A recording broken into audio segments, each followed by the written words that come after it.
Hello, I'm here with my new good friend Max Kolber from Hungary, but currently based in Australia. He's one of the attendees and recent graduate of an alumni of the 5-day podcast lead challenge that I hosted last week, May 27 to the 31st. Max, welcome. Thank you. Would love to get your overall feedback about the 5-day challenge that you just completed. Hello, Payman. I attended this 5-day challenge, and I find it really useful. I attended the challenge with other people who had really interesting stories and different job that I have. So it was really good. Thank you. I appreciate that. I'm happy to hear that you found it useful. What did you think of the expert guests I brought in? They were all excellent, and it was a few days ago, so I have to remember who did what. But I loved their stories too. Awesome. So, what was the main reason that was holding you back from launching your podcast? I never knew I wanted to launch a podcast. I just think now I am in the process of building a team, and I think I need someone who is actually doing the podcast part. So it can be me also, but then I don't know still if I wanted to have 10 different roles in a team.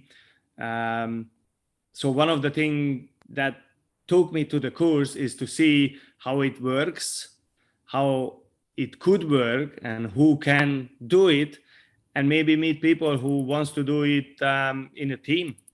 Mm-hmm. So now that you understand how podcasting can be incredibly transformational for a business, how do you think this going to help your business? Obviously, it's a kind of advertisement. So it as I heard from you, we don't need a million viewers, just much less, and it still can be beneficial. So I think even just being on a podcast would be beneficial. Absolutely. For my business. Absolutely. Yeah.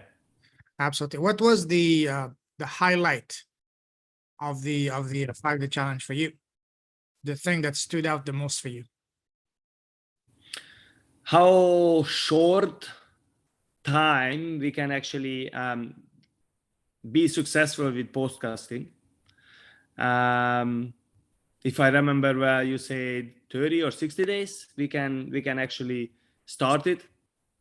So yeah. So that's a really interesting thing, because I don't know, I was under the impression you need a year and build up audience, and yes, I don't know, even it's even just hard to find people to be on the podcast with you. Yes, that's a traditional way. That's what most people are doing. It takes them a lot of time, 5 to 10 years actually, to build an audience big enough to make the kind of money that you need just to cover your bases. But the traditional way is good mostly for celebrities or people who have already big audiences, or people, world-class expert with multiple PhDs after their name. I work with coaches and authors. Most of them don't have that. I certainly didn't have that. I still don't have a massive audience. My YouTube channel right now is 1,377 subscribers, which is absolutely nothing. Because for me, I don't use my podcast for the numbers. I use it for the connection, the trust. Because anytime you sell anything over $1,000, it's about one thing and one thing only: trust.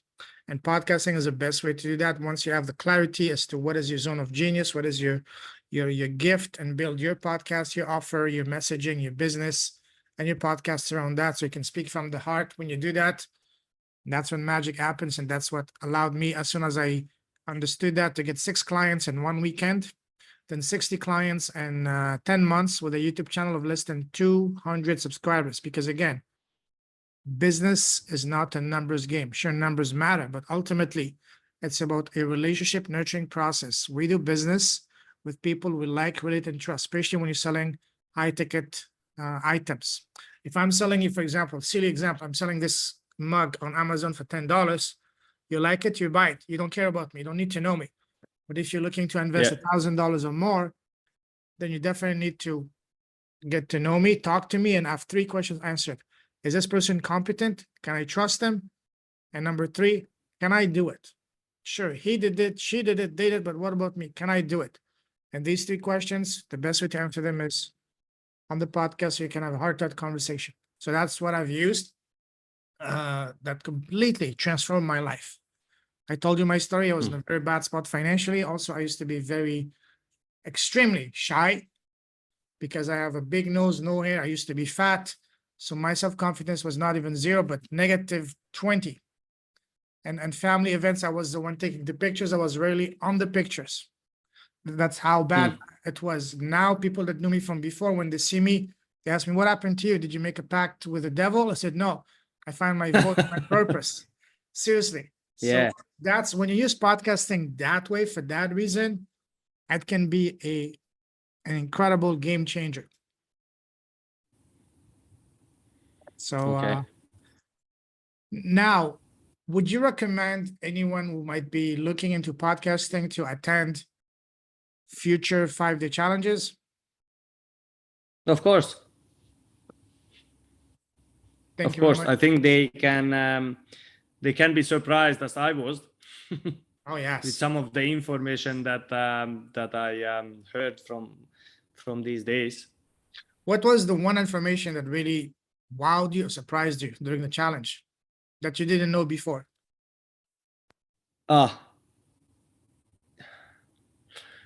Not that I didn't know before. I just didn't know that that was really, really important, as you say, the building the trust in people and I am attending a communication course as well. Yes. Or sometimes just listening, like audiobooks. And this is mentioned there too. This is mentioned there. Absolutely. Because at the end of it, it's all about trust. For example, if Andrew did not trust me, he would not tell you to come attend my event, right? Yes. That's it. It's all about trust. That's right. So yes. So thank you for your candid answers, my friend. I appreciate that, and I'm looking forward to seeing you launch your profitable podcast. I'm cheering for you, my friend. Take care. Thank you. Okay. Thank you. Bye-bye. You're welcome.